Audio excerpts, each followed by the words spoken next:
3 বছরের চুক্তিতে ইস্টবেঙ্গলে সই করলেন ডেভিড লালহান সাঙ্গা। ভারতের এই মুহূর্তের অন্যতম সেরা উঠতি স্ট্রাইকার লাল হলুদে চলে আসায় মশাল বাহিনীর ফরওয়ার্ড লাইন অনেক শক্তিশালী হলো, সেটাই বলা যায়।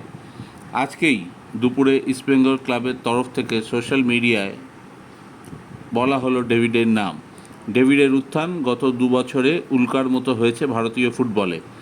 আসামে জন্ম হলেও মাত্র 1 বছর বয়সে ফিরে গিয়েছিলেন মিজোরামে। সেখানেই আইজলের জুনিয়র দল, তারপরে সিনিয়র দল, তারপর সেখান থেকে কলকাতার Mohammedan sporting club.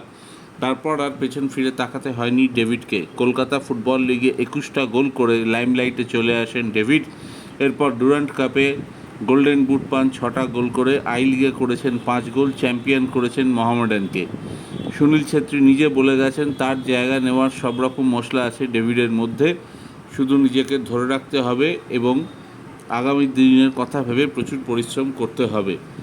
Carlos Cuadrat East Bengal coach নিজেও আশাবাদী ডেভিড দলে চলে আসার কারণে তার দলের ফরওয়ার্ড লাইন অনেক বেশি সক্ষম হলো। ক্লেটন সিলভা আছেন দিমিত্রি গামান্তেকস।